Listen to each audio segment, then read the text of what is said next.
It is cold out there today, so I will definitely be layering up. And because this is my long run, I do want to take some water with me.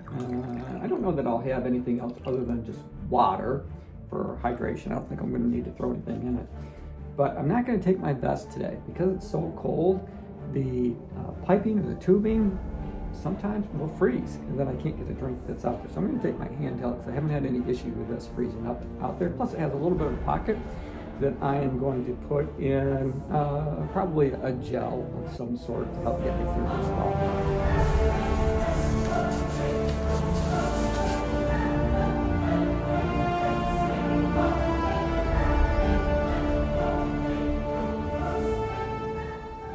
Oh, gorgeous day to be out here. I don't know if you can see very well or not. Hopefully you can. Just some light, big, fluffy snowflakes coming down. Oh, absolutely gorgeous. You know, the sun isn't shining. It's a bit gray, overcast. But to see those big snowflakes come down, alright, I'm enjoying that. Makes this long run just that much more enjoyable. Whew, going up that hill was a little hard. Alright, let's keep moving forward.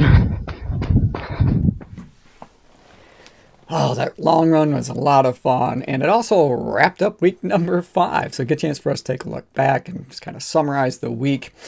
And it was a really fun and great week. I hope that you were able to join me for some of the videos that I posted throughout the week. And on Saturday, I did something new, a little bit different here on the channel, is I made some wild rice pancakes that turned out to be really delicious. So that was a lot of fun, and I'm going to continue to do that. I think this coming Saturday, I'm going to try making some superhero muffins. Now, these are recipes that are coming out of a cookbook or recipe book called Run Fast, Cook Fast, and Eat Slow. So if you can join me on Saturday, that would be awesome. All right, so let's take a look back at this week. To do that, I'm going to turn and look at my computer, but I need to hit screen record so I can share it with you here in the video. And then we'll take a look at all the different activities. Now again, my week starts on Tuesday and ends on a Monday. So it's a little bit non-traditional. And I do that because the marathon, the Boston Marathon, is being run on Monday, which coincides with my long run day. So that's why that is a little bit different. So, I'm glad that I mentioned that, because if you're looking at Strava and you're following me on Strava, and if you're not and you want to, that's great. I put a link in the description below. It'll take you right to my Strava profile where you can join us there. But my Strava mileage and my Garmin mileage might not line up exactly because the weeks are a little bit different. The total numbers are going to be the same, of course, but if you look at the end of the week, it might show slightly different totals of miles, and that's just because their weeks are starting and ending differently as they count or add up those miles. I think that makes sense. I hope it does. Okay, so I'm going to look over here at my computer screen. I'm going to hit screen record. Now, I've already logged in to connect.garmin.com, and I've already gone over to the activities page, but if you have questions on how to get there, just hit me up in the comment section. I'll be glad to help walk you through it. Now, this week started, let's see, on the 24th of January, but that was a rest day for me, and I took advantage of the rest day, and I did exactly that. I rested, so there's really no activities to talk about on that day. I did do a lot of yoga sessions. My yoga sessions, just as a reminder, are a lot of mobility exercises and things that Netic Health had put together for me, which is an online physical therapy group. But I had 6 different yoga sessions this week, and I ran intervals twice. And I had 1 recovery run and 1 long run. So I ran a total of 4 different times. And as I looked through, I had 2 strength training sessions that I'd gone through as well. So as I usually do for these summaries, I don't dive into the yoga or the strength training, but I do like to look at the days that I ran. So I'm going to click on the 25th of January, which is the first run for this week, number 5, and where I ran some intervals. And I did those around town here. Let's see. So I am going to scroll down here just a little bit. Oh, before I do that. Oh, goodness. Good thing today's a rest day. Oh, just another side note before I get into this too much. I'm so glad that it is a rest day because the temperature just plummeted. When I woke up this morning, it was like minus, 2 degrees Fahrenheit, something like that, which would put it at what, minus 18, minus 19 degrees Celsius. bitter, bitter cold today. So I'm glad today's a rest day. Tomorrow's not going to be much better, but it'll be a little bit better. So I'm looking forward to having at least be in the double digits temperature wise. But so for the intervals, sorry about the sidetrack. 7.44 miles, and again, it was mostly around town. A little bit tough to do just because of the road conditions that I was in, but we did okay. All right, so I'm going to scroll down here, and I'm going to get all the way down toward the bottom where we can look at the stats a little bit better. And again, 7.44 miles altogether. The training effect was VO2 max. I was glad to see that. I mentioned in a previous video this week where when I was looking at Garmin, it showed that my VO2 max actually dropped. So it went from 57 to 56. And at first, honestly, it felt like a bit of a gut punch. Like, oh my gosh, here we are into week 5, finishing up week 5, and my VO2 max is going down and not up. But it's okay. It's just one indicator, and I still have, several weeks to go. I think as of today, we're 76, maybe 77 days until the race. So we've got time. I'm not overly concerned about that. But I was glad to see that I was impacting VO2 max because apparently I need to do a little work there. All right. So my heart rate, 163 beats per minute on average. Just a little bit less than an hour total for the workout. I'm not going to talk about the elevation. My average pace was a 7:57 minute mile. Now, of course, that includes the cool down type of period, or the kind of the rest period in between running the intervals, as well as the warm up and cool down. So that average is sometimes not always, reflective of necessarily the effort of the intervals that I had run. Okay, so running dynamics, 184 steps per minute with a max of 201. Yeah, that's getting there. I'm really hoping to be in the high 180s when it comes to being marathon day, to be consistently running in the high 180s. I think that should put me there where I want to be. Stride length 1.1 meters overall. I haven't really done a lot with this vertical ratio and vertical oscillation. But basically, it's the movement, your body movement while you run, because the more that you're moving, the more energy that it's taking. So the less efficient of a runner you are. So it's pretty much average right now, but I'm hoping that I can improve that over time. And then my balance, as I found when I'm doing speed work, my left foot tends to spend a little bit more time on the ground, or have a little bit more ground contact than my right foot. So that's something that I'm going to be thinking about definitely as I move forward. And let's see, I'm going to go back up here to the top because we were running intervals today. I'm going to click on intervals to see what those looked like. And it started out not too bad, really. The first one was a 6:55 minute mile pace, and 6:52, 7:03, 7:06, 7:08. Those were my interval times. No, that's not bad. If I recall, I was running in a Hoka Tecton X. Pretty sure I was running in that shoe. And on some slippery roads. So, I will take that.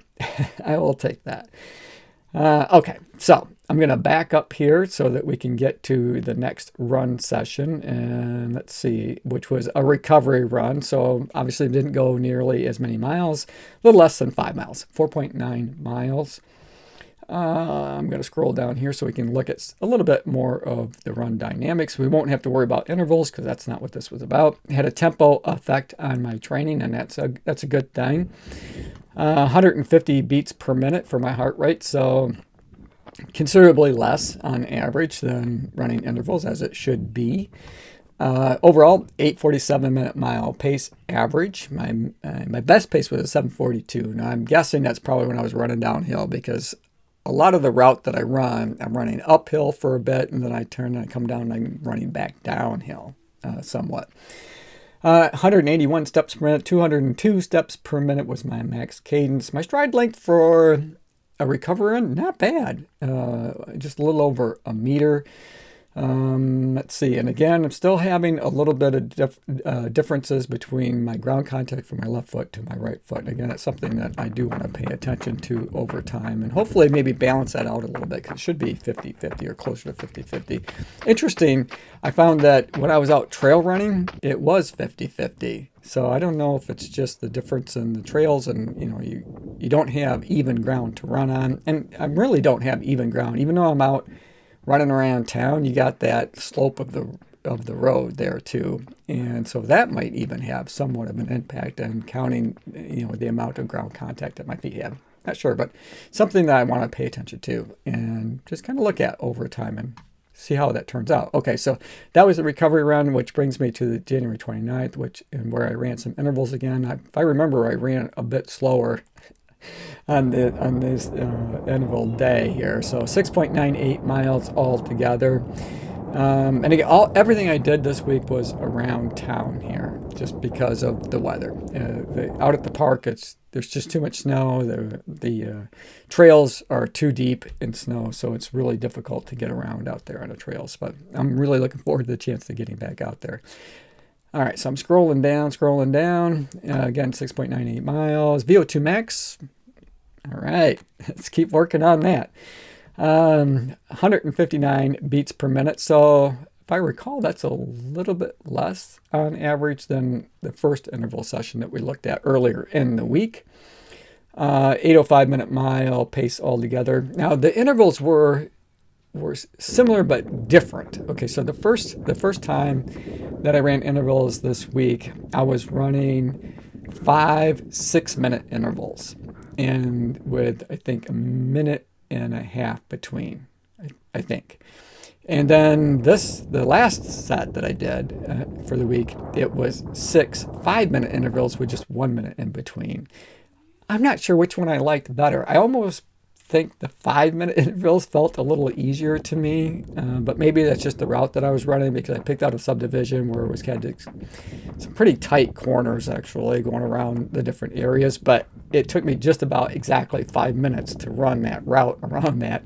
So I kind of knew when I was getting close to being done, and that kind of felt good. Where the 6-minute was just enough where it took me back out on the main road, or I had to make a quick jet backwards, and that would slow me up too. So, but I kind of like the 5-minute just for that reason. It just seemed like it made it a little easier to get around.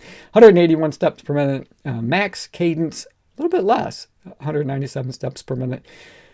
But now that I'm thinking back on it, the roads were really, really icy, and there were occasions, especially going around the corners, when I felt a little bit unsafe.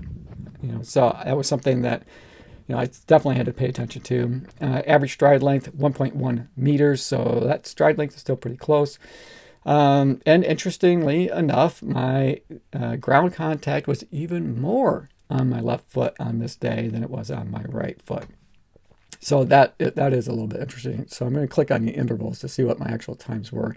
Not great. And, not terrible, but not great. So 706, 701, 711, 711, 721, and then 721. So considerably less than, the 655 or so that I am used to or accustomed to running. But the big difference is too, that the last time I ran this training block, it was pretty much summer and fall.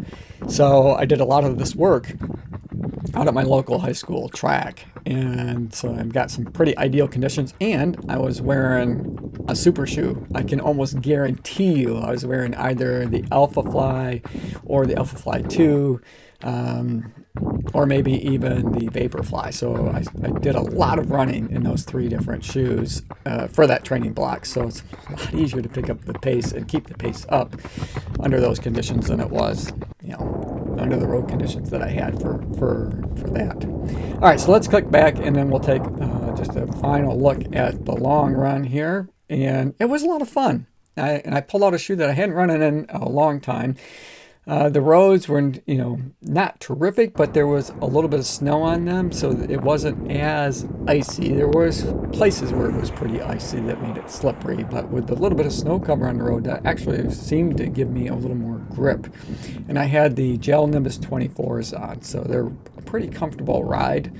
I did notice that I wasn't I wasn't able to really toe off that great though because of the slipperiness of the area. So it was more of a kind of bounce on my forefoot and come up. So that was a little bit tricky, and it put some strain on some areas that I wasn't necessarily used to putting strain on. So that's something that I do need to also kind of watch over time. But just went a little over 11 miles, 11.3 miles, which is almost, you know, it was about 9-minute mile pace altogether. Not that far off really from the same time the last training block that I ran this. So if I look back at this exact same run during the same time period, it wouldn't be that far off. But again, the biggest difference is it was summer and I was probably wearing some type of a marathon shoe at that time. But so 11.3 threshold primarily, it was the training effect, 152 beats per minute for my heart rate, 162 for the max heart rate. And just a note about the heart rate too. And I apologize because this video is getting a little bit long, but 152 beats per minute. My heart rate goes up. It tends to go up when I have to wear a mask when I'm running because I can't get as much oxygen, it seems. So there were times when I had to pull that mask down to even bring my heart rate down. But 162 beats per minute max. Let's see, average pace, 9-minute mile, and 180 steps per minute for a cadence. So it was kind of bopping along there. 192 steps per minute. Average stride length, a little less, 1 meter. Not a little more even on my left and the right foot in terms of ground contact, 50.6 versus 49.4%, which is much better than what we just saw with the intervals. All right, so I'm going to back up one more time, and that's it. That's the summary for the week. So in total, again, I ran 4 different times, 2 interval sessions, 1 recovery run, 1 long run. I went just shy of 31 miles. I think it was 30.6 miles, somewhere in that ballpark. This next week, I anticipate running closer to 41, 42 miles, something along those lines, because we're kind of alternating right now between running 4 days one week, and then typically the next week I'm running 5 days. All right, so that is it for the summary for today's video. I hope you guys enjoyed it. I enjoyed making it for you. As always, run tall, run strong, be kind to one another. Thanks for watching, and we'll see you next time right here on Run Tall with Tim.